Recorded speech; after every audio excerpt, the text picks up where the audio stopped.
구약성경 시편 133편 1절에서 13절 말씀 보겠습니다. 구약성경 시편 133편 1절에서 3절 말씀 제가 봉독하겠습니다. 보라, 형제가 연합하여 동거함이 어찌 그리 선하고 아름다운고, 머리에 있는 보배로운 기름이 수염 곧 아론의 수염에 흘러서 그의 옷깃까지 내림 같고, 헐몬의 이슬이 시온의 산들에 내림 같도다. 거기서 여호와께서 복을 명령하셨나니 곧 영생이로다. 아멘. 오늘 지정범 전사님께서 행복 찾기란 제목으로 하나님 말씀 나눠주실 때 여러분 귀한 은혜 많이 받으시기 바랍니다.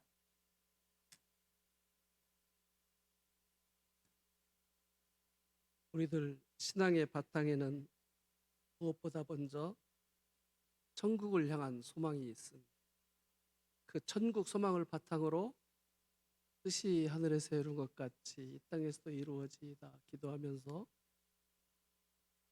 그 실현을 위한 청지기적 역할로서의 문화적 사명, 그리고 그것을 알지도 누리지도 못하는 이들에게 그 삶을 전하는 선교적 사명, 하나님의 백성으로 살아가면서 기본적으로 부여된 삶의 동기, 이유, 목적입니다. 그 천국의 삶을 요약하면 H로 시작해서 Y로 끝나는 영어 단어 3개로 설명할 수 있지 않을까 생각합니다. 해피, 홀리, 하모니. 먼저 해피입니다. 천국은 온전한 행복의 나라고, 그 나라를 소망하며 그 뜻이 하늘에서 이룬 것처럼 땅에서도 이루어지다, 이 땅에서 그 삶을 소망합니다. 그래서 하나님 나라 소식을 복음이라 부르죠. 두 번째는 홀리입니다. 행복은 행복인데 하나님이 정하신 하나님의 뜻, 방법, 원리, 기준에 따라 구별된 복입니다. 홀리, 거룩함, 구별됨.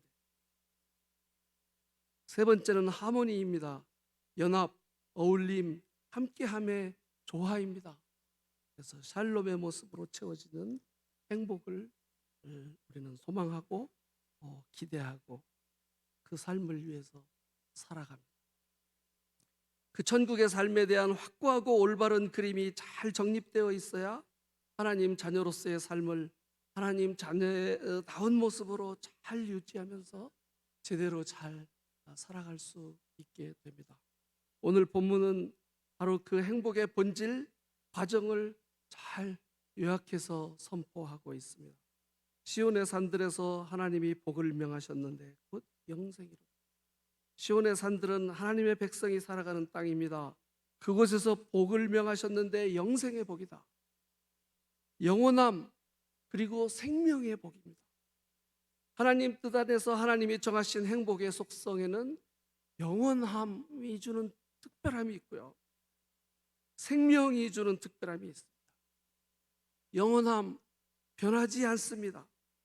그리고 생명의 본질 안에서 누리는 행복입니다. 그리고 이 행복의 반대는 온전한 행복이 아닌데 쉽게 변하면서 휘발성이 있고요, 생명의 본질을 훼손시키는 부작용이 있습니다. 몸을 훼손시킬 수도 있고 마음과 영혼을 훼손시킬 수도 있습니다. 휘발성과 부작용. 그런데 잘 생각해 보면 너무나 많은 사람들이 추구하고 누리는 행복의 바탕에 바로 이런 쾌감 만족의 행복 같으나 온전한 행복이 아닌 휘발성과 부작용에 파묻힌 이 짝퉁의 행복을 추구하며 거기에 속고 살아갑니다. 이 가짜 행복에 정신없이 눈멀어 살아나가는 요즘 세태를 생각하면 그 속에서 우리 인생을 지으신 하나님께서 성경을 통해서 우리가 살아야 될 삶을 진리로 이야기하셨다는 것을 믿는 크리스찬들이라면 이런 세태와 견주어 반드시 외우고 기억하셔야 될 성경 구절이 있다고 생각합니다. 예레미야 2장 13절입니다. 내 백성이 2가지 악을 행하였나니 곧 그들이 생수의 근원인 나를 버린 것과 스스로 웅덩이를 판 것인데 그것은 그물을 가두지 못할 터진 웅덩이입니다. 만족과 행복을 제대로 담아내지 못합니다. 이 휘발성이 있죠. 그나마 생수가 아닙니다. 먹을수록 생명력을 파괴시키는 부작용이 더해질 뿐입니다. 그런데 여기서 기억해야 될 것은 이 예레미야 2장 13절 경고의 말씀이 하나님 백성에게 주신 말씀이라는 것입니다. 내 백성이 두 가지 악을 행했나니 하나님의 백성에게 그 모습이 있다는 것입니다. 그 온전한 행복이 아닌 행복을 쫓는 모습이 하나님의 백성입니다. 온전한 행복이 형성되는 과정을 오늘 읽으신 본문은 두 가지의 비유로 설명합니다. 첫째, 머리에 있는 보배로운 기름이 아론의 수염에 흘러오기까지 머리에 기름 부음을 받는 것은 제사장들에게 행해진 의식이었습니다. 보배로운 기름입니다. 거룩한 기름, 구별된 기름입니다. 그것이 머리에 부어져 수염에 흘러 옷깃에까지 적셔집니다. 제사장 가슴에는 이 이스라엘 12지파의 이름이 새겨진 흉배가 붙여져 있는데 거기까지 흘러넘치도록 부어진다는 것입니다. 하나님의 온 백성에게 흘러넘치는 전해지는 은혜를 상징합니다. 두 번째 비유는 헐몬의 이슬이 시온에 내림 같다고 했습니다.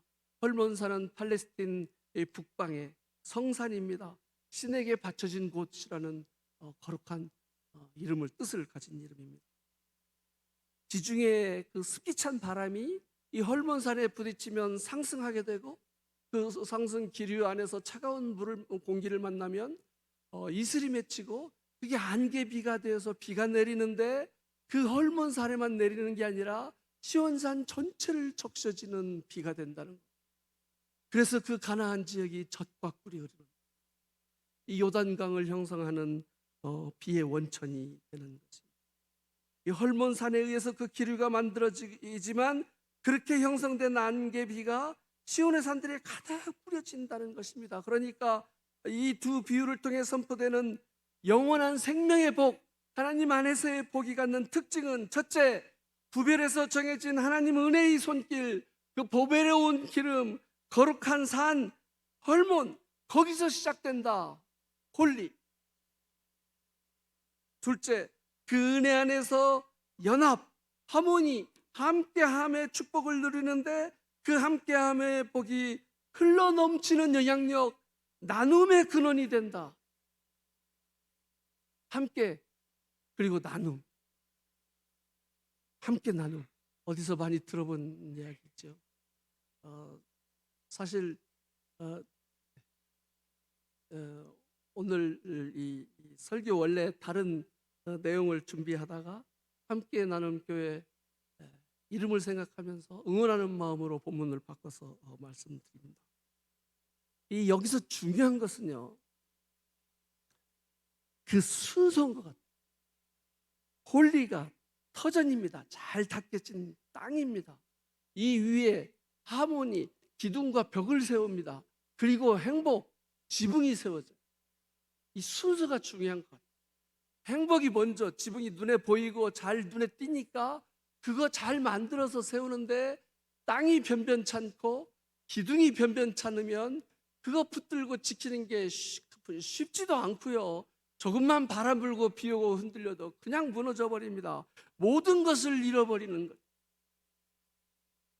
그래서 먼저 홀리입니다. 하나님 정하신 구별된 뜻, 원리, 원칙, 기준 안에서 채워지고 누려지기 시작하는 행복.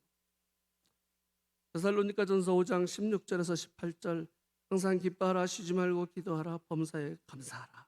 이것이 그리스도 예수 안에서 너희를 향하신 하나님의 뜻이니라. 기쁨, 기도, 감사, 그 하나님 자녀의 삶에 꼭 붙들고 잃어버리지 말아야 될 하나님의 뜻이라는 것입니다. 잘 생각해 보면 기쁨, 기도, 감사, 이거 행복의 조건이기도 하고 결과이기도 해요. 행복과 뗄 수가 없습니다.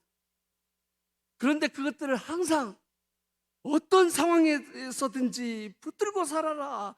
그것이 하나님의 뜻이라는 겁니다.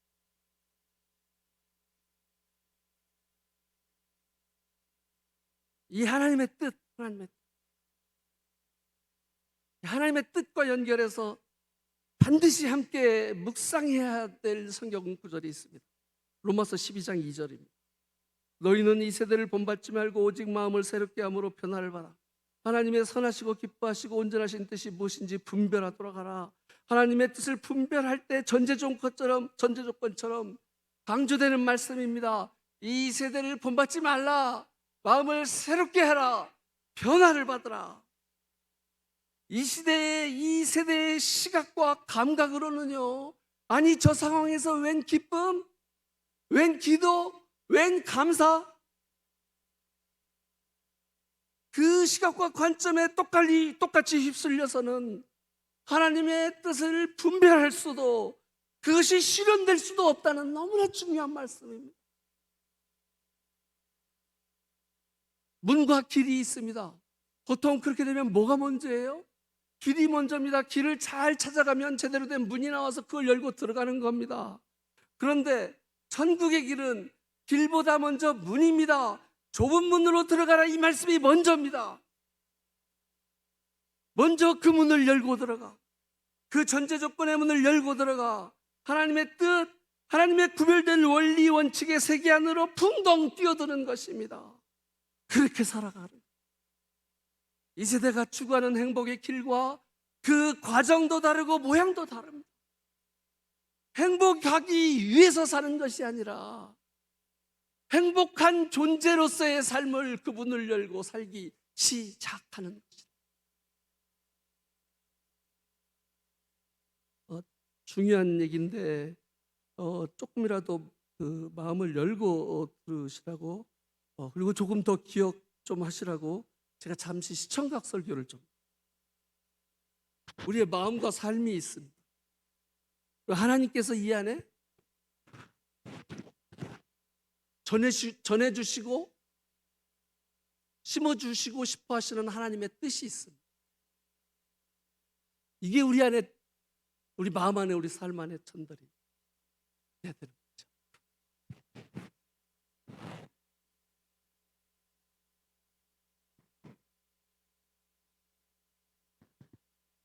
하나님이 우리에게 전해주시고자 하는 뜻이 뭔가, 하나님이 우리에게 주시고자 하는 행복이 뭔가, 이거 우리가 정말 고민하고 묵상하고 잘 연구하고 이 볼까?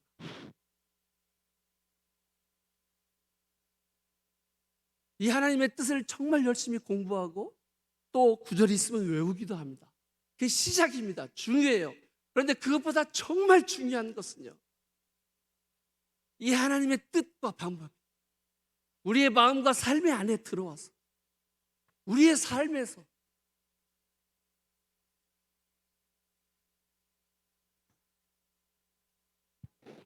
우리의 삶에 실제로 적용되어서 우리 삶이 되는 것입니다.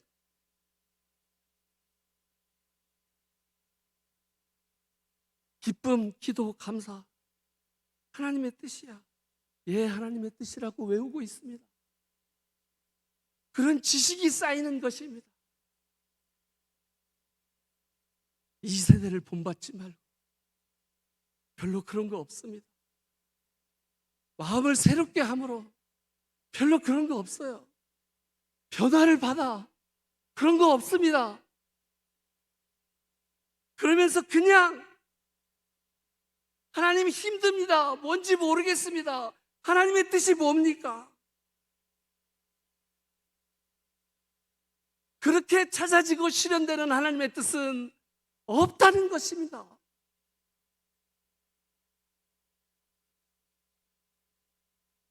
홀리, 먼저 하나님이 정하신 뜻과 섭리, 그분을 열고 들어가 그렇게 시작합니다. 그것이 우리들 삶의 든든한 기초가 됩니다. 그 이후에 행복의 그림을 그리기 시작합니다. 그런데 그것을 완성해가는 과정 사이에 하모니, 연합의 기둥과 벽, 이게 정말 중요합니다. 이거 잊어버리면 안 돼요. 하나님이 세상을 지으시고 참 좋다 하셨습니다. 그런데 혼자 있는 것은 좋지 않다 하셨습니다. 창세기 2장. 성도, 우리말 성경에서는 단수 복수의 구별이 잘 되지 않고 기록이 되어 있습니다. 영어 성경에서는 이 세인트, 대문자 세인트는 성자고요, 소문자 세인트는 성도예요. 이 소문자 세인트 성도가 NIV 성경 검색해 보니까 68번 등장합니다. 그런데 68번 모두 복수입니다. 성도의 삶은, 하나님 자녀의 삶은 혼자서 불가능하다는 이야기입니다. 오늘 읽으신 본문도 영원한 복, 생명의 복을 이야기하면서 대부분을 그 함께함의 복된 모습을 강조하는데 할애하고 있습니다. 함께함의, 그 함께함의 연합의 과정은 어떤 사람들을 통해서 이루어질까요? 이 질문을 던져보다가 성경의 한 장면이 떠올려지게 됐습니다. 우리 주님께서 겟세마네 동산에서 십자가 죽음을 앞두시고 그 절대절명의 시간에 하나님의 뜻을 구하면서 마음을 추스리는 장면이 있습니다. 그 결단의 자리에 혼자 가시지 않고 베드로와 두 제자를 데리고 가십니다. 그 장면 떠올려 생각하면서 그때 그 주님의 마음이 어떠셨을까 생각해 보니까 너무나 감동적입니다. 가슴이 뭉클해. 이 사람들 조금 있으면 주님 배신할 만큼 약해 빠진 사람들이었잖아요. 주님 그거 다 알고 계셨잖아요. 내 마음이 고민하여 죽게 되었다. 그 마음을 그들과 나누셨고요, 그들에게 의지하셨고요. 너희가 마음은 원유로 돼 육신이 약하구나. 그들의 그 연약한 마음을 헤아려 보듬으셨습니다. 그렇게 그 길을 그들과 동행하셨다고요. 그래서 드는 생각입니다. 어울림과 연합, 동행의 길에 누군가 상대방 서로를 향해서, 아니면 나 자신을 향해서 자격, 요건에 해당된다고 생각하며 세워놓은 문턱, 장벽이 있다면 얼마나 합당치 않은 것인가. 성경에서 멋진 동행의 관계하면 떠오르는 인물 중에 다윗과 요나단이 있습니다. 대표적이죠. 사도행전 14장에 보면 사울이 40년간 왕으로 통치합니다. 사무엘상 13장에 보면 40년 중에 왕이 된 지 2년 만에 블레셋과 전쟁하는데 요나단을 지휘관으로 투입합니다. 지휘관으로 투입됐을 때니까 그 나이가, 이때 요나단의 나이가 추측건데 최소한 한 15살쯤 됐다고 하면, 이 사무엘하 5장에 보면 다윗이 나이 30세에 왕이 됩니다. 이때 사울 왕이 40년을 마치고 죽습니다. 이때 요나단의 나이는 사울 왕 2년 차에 15살이라고 치면 40년 차니까 15 더하기 38은 53세. 추측건 최소한. 이때 다윗의 나이가 30세였다는 겁니다. 나이 차가 53 빼기 20은 30분 23. 최소한 23살 정도의 차이가 있습니다. 그런데 그런 차이가 다윗과 요나단 사이에 중요하지 않았다. 진정한 우정의 관계로 발전합니다. 사람들이 만나고 모이면요, 다들 너무나 다르고 너무나 다양합니다. 처지와 상황이 다르고요, 강점, 성향들이 다, 상황들이 다 달라요. 정말 다양합니다. 이 다양함들은요, 비교와 판단의 대상이 아니라 그냥 각자 다른 것입니다. 여러분, 공부 잘해서 수학, 국어 점수 잘 받는 사람 보통 머리 좋은 사람이라고 합니다. 그런데 마음 따뜻한 사람, 어디서 그 마음 따뜻한 힘이 나올까요? 그런 판단하고 생각하고 결정하고 실행하는 그게 뇌의 어느 한 부분에서 그렇게 작동돼서 그렇게 하는 겁니다. 그러니까 뇌의 그 부분, 머리 좋은 사람입니다. 인내, 잘 참는 사람. 약속 잘 지키는 사람. 화평케 하는 사람. 그 어느 부분의 머리들이 진짜 좋은 사람들. 수학, 국어 잘하는 사람은 인생이라는 요리에 사용될 수 있는 수많은 재료 중에 어느 하나가 좋은 것입니다. 달걀이 있으면 맛있는 요리 다양하게 할 수 있죠. 식사 맛있게 할 수 있습니다. 그런데 달걀 없다고 식사 못하는 거 아니잖아요. 한 재료가 없거나 부족하면 그 재료에 맞게 만들 수 있는 다른 요리들이 정말 많잖아요. 개인의 강점, 이 세상 식물과 동물들이 각양각색의 모양과 특징을 가지고 있는 만큼이나 하나님께서 각자 너무나 다르고 너무나 다양하게 심어 지어주셨을 것임이 틀림없습니다. 하나님 지으시고 그 우리에게 허락해 주신 그 다양함의 폭에 견주해 볼 때 평가의 기준이 우리에게 너무 좁아져 있지 않은지 하는 생각을 하게 됩니다. 편견, 편향된 판단들이 너무 많다는 거예요. 리비히의 최소량의 법칙이라는 법칙이 있습니다. 나무 조각을 이어서 물통을 만듭니다. 여기에 담을 수 있는 물의 양은 그 나무 조각들 중에 높이가 가장 낮은 나무 조각의 높이에 의해서 결정된다. 그쪽으로 물이 다 셀 테니까요. 이게 사람의 건강 상태가 가장 부족한 비타민에 의해서 건강 상태가 결정된다는 것을 설명하기 위한 법칙입니다. 근데 인생에 그대로 잘 적용이 되는 것 같아요. 우리 강점과 강점을 강화하면서 살다 보면 그것과 상관없이 우리들의 약함 때문에 부족하다고 생각되는 것들 때문에 실수하고 놓치고 행복과 만족과 보람의 물이 채워지지가 않습니다. 그리 다 새버려요. 요즘 더군다나 시대 상황을 보면요, 필요하고 중요한 것들 점점 많아지잖아요. 복잡해지고. 한 가지 신경 써서 보강하면 여기저기 또 다른 거 필요하고 다른 쪽에서 물이 줄줄 새요. 행복할 수도 없고 만족해 할 수도 없습니다. 인생이 점점 힘들기만 합니다. 자기 자신의 실력의 퀄리티도 감당을 못해 힘든데 점점 만족하기 어려워요. 어떻게 살아야 할까요?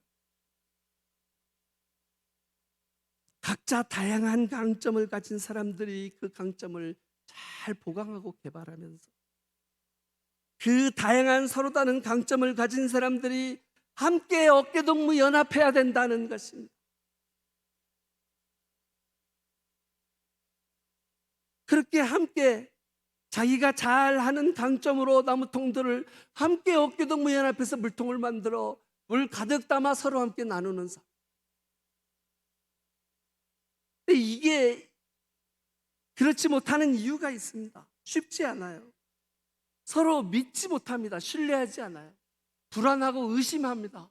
내가 내 강점을 가지고 잘 이 역할을 해주면 물 잘 담았다가 저 사람들이 다 물 먹고 나는 이용만 당하고 끝나는가 의심하고 테스트하고 검증하고 그 시간이 혼자서 그거 다 하는 것보다 더 힘들어요.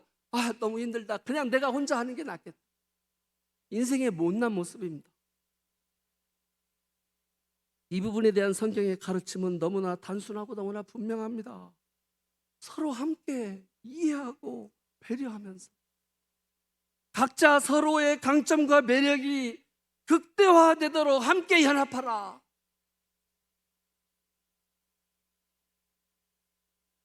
각자 가진 강점에 대해서도 그렇고 우리들 삶의 영역, 삶의 역할에 대해서도 마찬가지인 것 같아요. 신앙의 삶을 살면서 저에게 항상 있어왔던 고민 중에 이런 고민이 있습니다. 이상과 현실, 그 간격차가 너무 커요. 점점 커지는 것 같아요. 신앙에 대해서도 그렇고 삶과 생활에 대해서도 마찬가지. 이래서 가능한 모습은 뭐 이런 게 있어요. 이쪽도 놓치지 말아야 되고 저쪽도 놓치지 말아야 하는데 팔을 벌리는데 가랑이가 찢어지도록 힘들어요. 그러다 보면 이런 모습이 나옵니다.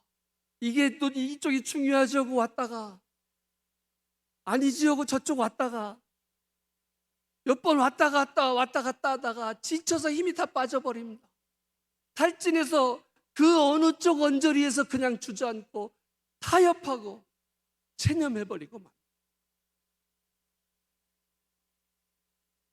이상 신앙으로 치면 온전한 삶 근처에서 주저앉았어. 그런데 우리는 여기가 좋사오니 여기서 거기서 텐트 치고 그냥 머물러 버리면 우리는 혼나잖아요. 근데 저기 가면 때 묻으니 그냥 여기서 힘드니까 체념, 아니면 타협, 아니면 세상 쪽에서 주저앉아 타협합니다. 체념합니다. 세상 현실이 이런데 어쩌라고.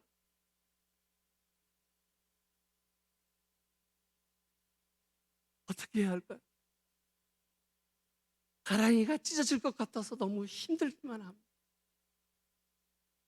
언젠가부터 요즘에 점점 더 이런 생각을 하게 됩니다.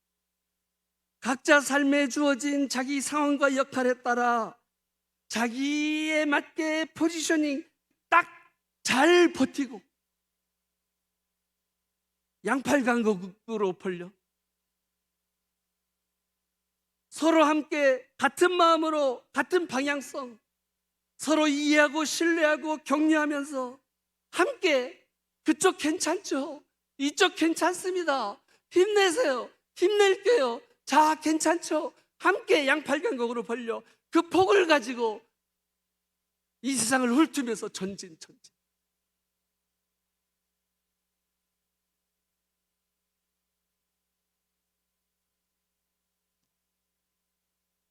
하나님의 다스리심 안에서 그러한 함께함의 은혜와 축복을 누리도록 내가 너희를 지었다. 오늘 본문에서 그렇게 사는 삶 얼마나 선하고 아름다운 거. 에덴 동산에서 인생을 지으시고 참 좋다 외쳤던 그 단어와 같은 단어입니다. 그런 모습 얼마나 아름다운지, 얼마나 좋은지.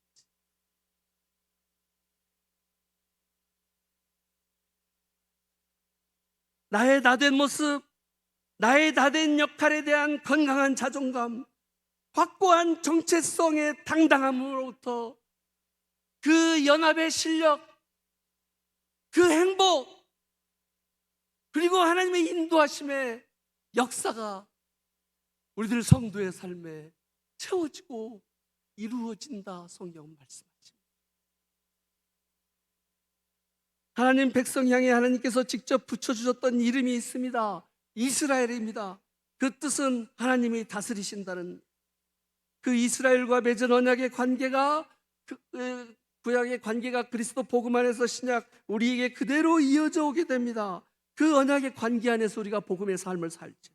그 이스라엘이라는 이름, 하나님 백성에게 처음 주어진 그 이름이 주어질 때 장면과 상황을 잘 묵상해 보면 거기에 하나님의 백성이 가져야 하는 정말 중요한 한 가지 기본 자세, 그 핵심 포인트가 잘 담겨져 있습니다. 이런 겁니다. 야곱이 약속의 땅 베델로 가는 길목에서 어려운 곤경에 처하게 됩니다. 야복강 강가에서 강을 건너면 형 에서를 만나게 되는데 야곱은 과거의 일 때문에 형 에서를 만나는 게 너무 두렵습니다. 심히 두렵고 답답했다고 창세기 32장 기록합니다. 그래서 소유와 가족을 먼저 보내고 홀로 남았는데 하나님이 찾아오셨습니다. 밤새 씨름을. 이 과정을 보면 하나님이 먼저 찾아오셔서 싸움이 시작됩니다. 그리고 그 싸움의 마지막 판정은 야곱 네가 이겼다. 창세기 32장 28절 그가 이르되 내 이름을 다시는 야곱이라 부를 것이 아니요 이스라엘이라 부를 것이니 이는 네가 하나님과 및 사람들과 겨루어 이겼음이니라. 네가 이겼다. 네가 이겼다. 그러면서 이 대목에서 이스라엘이라는 이름이 처음 등장합니다. 하나님이 붙여주셨어요. 결론은 야곱이 승리입니다. 그런데 그 결론의 과정 잘 보시면 조금 이상합니다. 조금이 아니라 많이 이상해요. 밤새 씨름하건대 야곱이 끝까지 버티자 관도뼈를 내리쳤고 야곱이 치명적 부상을 당합니다. 환도뼈는 척추와 다리를 연결해주는 중심 골격입니다. 이게 이골되니까 이제 야곱은 제대로 걸을 수도 없습니다. 그때 내려지는 판정이 야곱, 자 이제 네가 이겼다. 완전 반전입니다. 상황을 전체 종합해서 연결해 보면 이런 이야기입니다. 야곱이 누군가를 찾아서 먼저 매달리며 시작된 싸움이 아니었습니다. 두렵고 답답해하는 야곱에게 하나님이 먼저 찾아오신 싸움이었다고요. 나도 여기를 건너야 되는데 힘을 좀 주십시오. 왜 당신은 지켜보고만 계십니까? 하고 가서 매달리는 싸움이라면 야곱이 하나님께 거는 싸움이에요. 근데 그렇지 않다고요. 하나님이 걸어오신 싸움이었습니다. 두려움에 빠져서 주저앉아버린 야곱을 향해서 어서 극복하라, 일어나라, 하나님이 찾아오신 것입니다. 일어나 그 두려움을 이기라고요. 그런데 야곱은 못하겠다고 버티는 것입니다. 그래야 앞뒤 내용이 연결되고 맞습니다.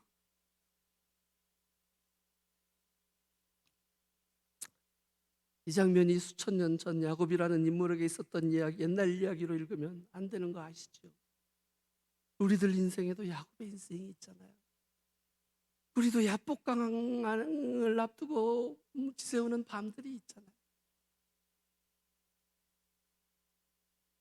20년 전 하란으로 도망갈 때 하나님이 야곱에게 주신 약속이 있었습니다. 창세기 28장 15절, 내가 너와 함께 있어 네가 어디로 가든지 너를 지키며 너를 이끌어 이 땅으로 돌아오게 할지라. 이 땅이 베델이었습니다. 하란에서 어찌어찌 20년을 보내고 이제 운명처럼 바로 그 약속의 땅 베델을 향해서 여정을 시작했는데 그만 그 목전에서 주저앉고 만 것입니다. 못 가겠습니다. 갑자기 분노 가득한 에서의 얼굴만 떠오릅니다. 가면 그냥 그대로 잡혀 죽을 것만 같습니다. 사실 귀향을 결심할 때 이런 거 다 각오하고 거기까지 달려왔을 것입니다. 그런데 두렵고 답답. 하나님이 동행의 약속을 주셨고 그 약속의 소망을 붙들고 그 길을 가겠다고 결심하고 나섰는데 불안과 두려움이 태산처럼 덮여와서 꼼짝을 못하겠는 겁니다.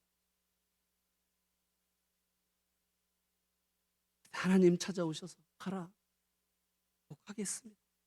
필사적으로 버티는데 그 고집이 만만치가 않습니다. 정말 이럴 거니 환도뼈를 내려치니까 뼈가 어그러집니다. 이때 야곱이 정신이 번쩍 듭니다. 저 좀 도와주세요. 도와주세요. 창세기 32장 26절, 그가 이르되 날이 세려하니 나로 가게 하라. 야곱이 이르되 당신이 내게 축복하지 아니하면 가게 하지 아니하겠나이다. 저 좀 도와주십시오. 이대로 가시면 안 됩니다. 그러니까요, 야곱이 간절히 매달리다가 그 매달림의 간절함 때문에 환도뼈가 위골된 게 아닙니다. 그 싸움을 통해서 환도뼈가 부러지고 나니까 간절히 매달리기 시작하는 것입니다. 그 모습을 보면서 하나님이 그 어떤 사람의 모습으로 나타나 야곱과 밤새 씨름했던 그 하나님이 묻습니다. 네 이름이 무엇냐? 그가 이르되 야곱이니. 그가 이르되 야곱이니. 이 대목이 정말 중요해요. 이 고백이 정말 중요하다고 생각하는 이유가 있습니다. 야곱은요, 원래 이렇게 고백하는 사람이 아니었기 때문입니다. 창세기 27장 18절 19절, 야곱이 아버지에게 나아가서 내 아버지 하고 부르니 내가 여기 있노라. 내 아들아 네가 누구냐? 야곱이 아버지에게 이르되 나는 아버지의 맏아들 에서로소이다. 나는 아버지의 맏아들 에서로소이다. 창세기 32장에서 하나님이 야곱의 이름을 몰라서 물었겠습니까? 확인해서 듣고 싶은 이야기, 확인해서 깨우쳐주고 싶은 메시지가 있었던 거 아닙니까? 야곱은 태어나면서부터 쌍둥이 형에서의 뒤꿈치를 잡고 태어납니다. 야곱은 그 상황과 스스로의 모습에 만족하지 않았습니다. 야곱의 시각에서 볼 때 형에서는요, 맏아들로서 항상 당당했습니다. 힘도 셌고요, 거침없는 모습으로 야곱이 가지지 못한 많은 것을 가지고 있어 보였고 그 아버지도 그런 에서를 사랑했습니다. 야곱은 그런 형 에서의 모습과 가진 것들이 좋아 보였던 것 같습니다. 어떻게든 그 좋아 보이는 것들을 자기 자신의 것으로 만들고 싶다는 바람이 삶의 목표가 되고 어느 순간 그것에 사로잡힌 인생을 살아가게 됩니다. 에서가 사냥을 나간 사이에 눈이 많이 침침해진 아버지 이삭에게 야곱이 찾아가는데 에서의 옷을 몰래 갖다 입고 염소 가죽으로 에서의 거친 피부처럼 위장하고는 에서에게 주어질 축복을 자신의 것으로 가로채는 데 성공합니다. 그때 바로 그 장면에서 네가 누구냐 묻는 이삭에게 나는 에서입니다. 나 에서라고요. 그렇게 대답했던 거예요. 그때 그 나는 에서입니다라는 고백과 창세기 32장 나는 야곱입니다 고백 사이에 20년의 세월이 흐릅니다. 그 사이 20년 동안 야곱의 삶 잘 아시잖아요. 나는 에서입니다고 거짓 고백할 때 그 마음가짐과 그 자세가 그대로 담겨진 삶을 살자. 성공을 향한 집착과 집념에 얽매인 삶, 자기가 되고 싶은 모습, 이루고 싶은 일들을 위해 수단과 방법을 가리지 않고 애쓰고 추구하는 삶. 나는 에서입니다. 내가 그 자리에 있어야 합니다. 내가 그 모습으로 살아야 하고 할 수 있는 방법이 있다면 그것을 위해서 최선을 다해서 살아갈 것입니다. 그러다 결국 꼬이고 무너져 주저앉은 야곱에게 하나님이 작정하고 찾아오신 것입니다. 일어나라, 가야 할 길이 있다. 치열한 씨름 끝에 야곱이 비로소 철저한 의탁의 고백을 외치는 장면에서 하나님이 야곱에게 물었던 것입니다. 네 이름이 뭐냐? 이 몰라서 물어줬을까요? 네 이름이 뭐냐? 야곱이 대답합니다. 저는 야곱입니다. 저는 야곱이니까요.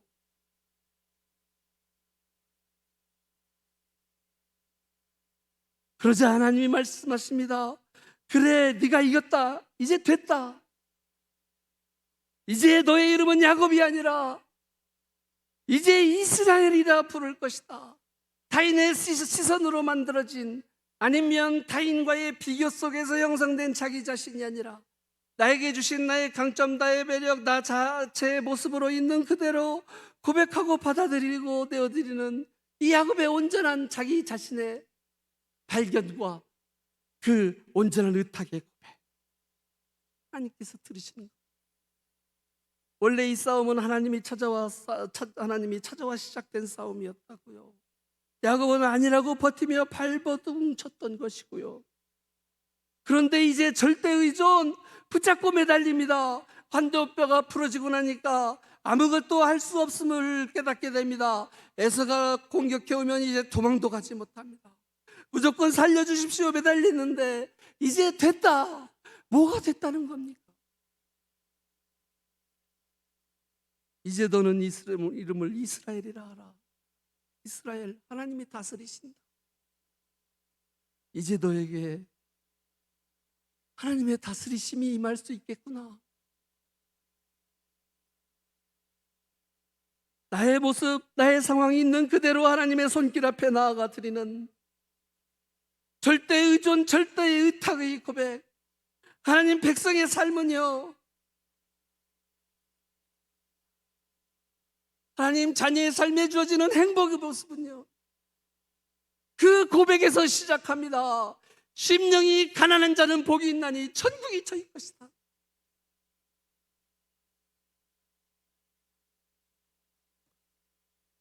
그리고 이때로부터 야곱에게 찾아온 한 가지 중요한 변화는 함께함의 삶입니다.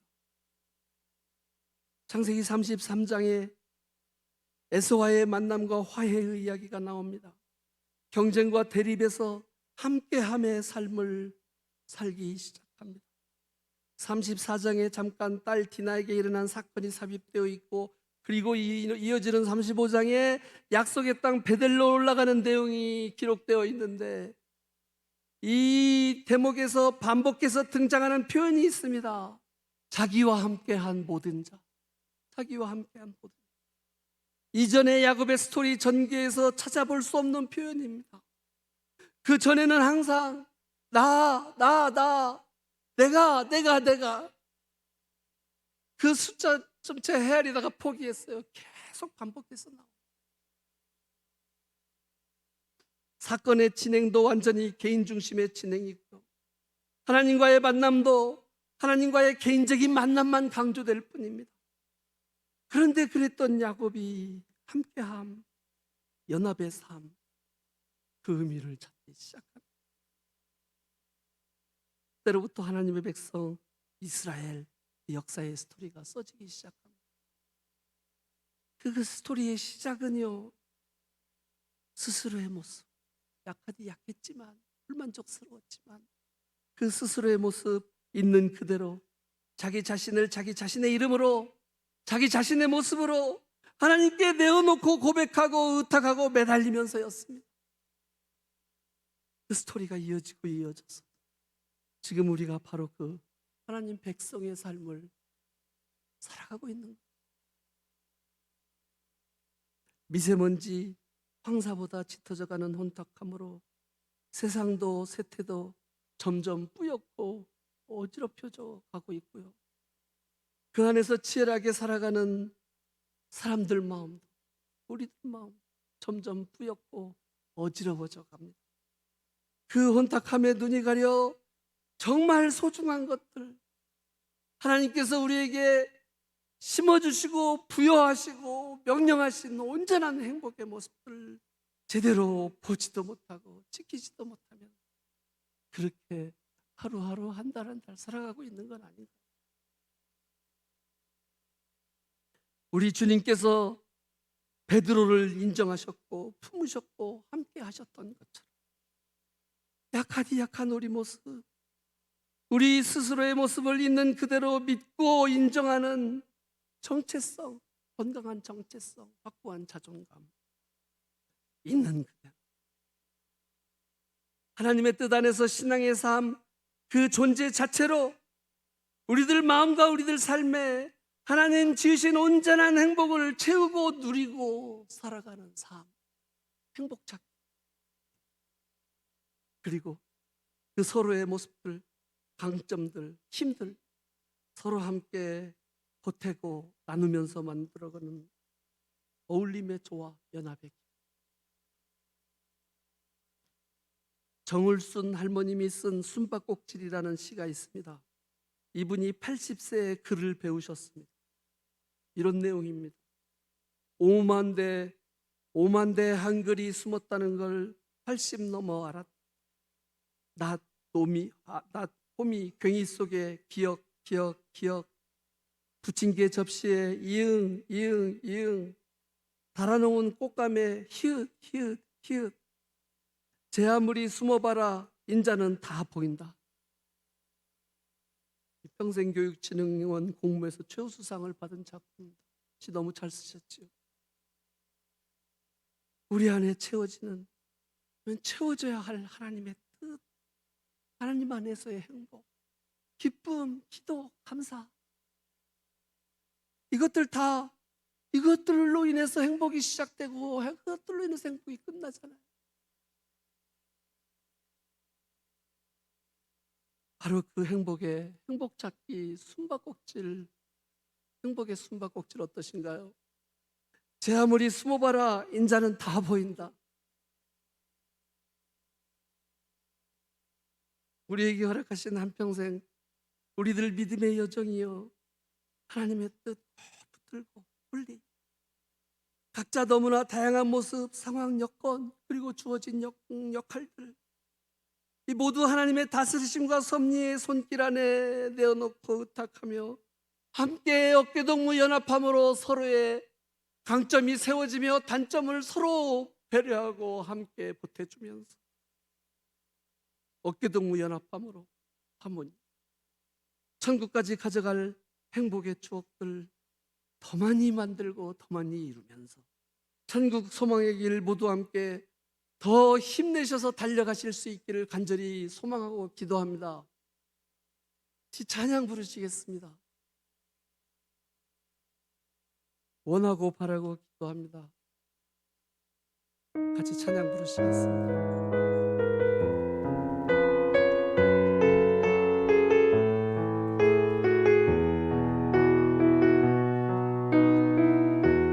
이 세상을 살아가는 동안에 이 세상을 살아가는 동안에 나의 힘을 의지할 수 없으니 기도하고 낙심하지 말 것은 주께서 참 소망이 되심이라. 하나님의 꿈이 나의 비전이 되고 예수님의 성품이 나의 인격이 되고 성령님의 권능이 나의 능력이 되길 원하고 바라고 기도합니다. 주의 길을 걸어가는 동안에 주의 길을 걸어가는 동안에 세상의 것 의지할 수 없으니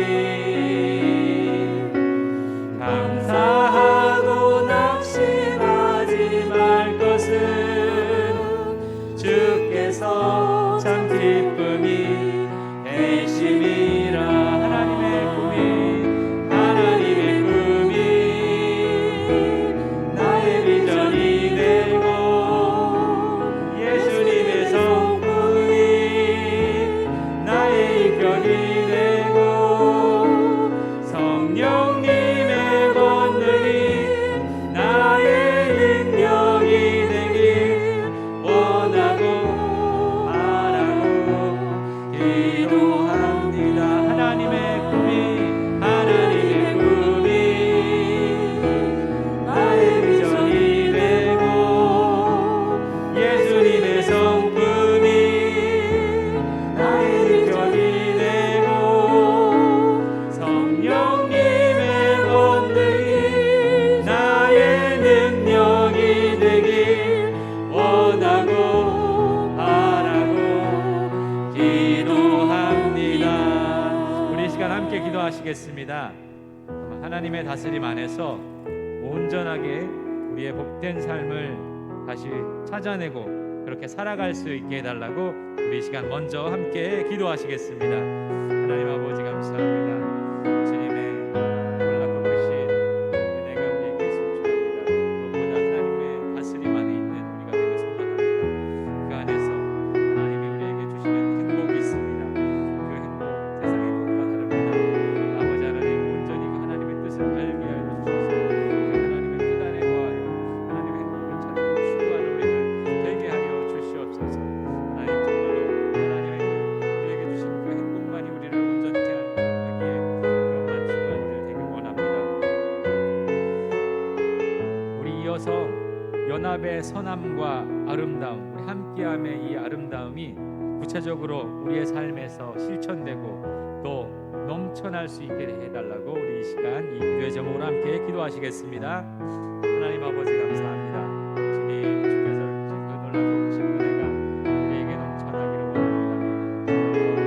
무엇보다 연합의 은혜, 함께함의 은혜가 우리에게 있기를 소망합니다. 주님 이 함께하는 아름다움이 각 사람에게 또 우리 공동체 안에 있기를 소망합니다. 주여 혼자 있지 않게 도와주시고 서로가 서로의 부족함을 메꿔주고 채워주는 그런 사랑이 넘쳐나는 귀한 공동체로 다시금 세워날 수 있도록 세워져갈 수 있도록 주님 은혜를 더하여 주시옵소서. 아버지 하나님의 크신 대로 기도합니다. 존귀하신 하나님 아버지 감사합니다. 주께서 우리를 이렇게 하나로 함께 묶어주시고 그 안에서 하나님이 주실 놀랍고 크신 행복과 은혜를 더하여 주실 줄 믿습니다. 이 귀한 은혜를 추구하며 쫓는 우리들 되기를 소망합니다. 이 함께하는 그 은혜가 우리 각 사람에게 있게 하시고 이를 위해 정말로 자기 자신을 내려놓고 이웃을 또 우리 형제를 품어주고 서로가 서로를 메꿔주며 사랑으로 하나 되기에 힘쓰는 귀한 이 공동체 될 수 있도록 주님 축복하여 주시옵소서. 감사드리며 예수님의 이름으로 기도드립니다.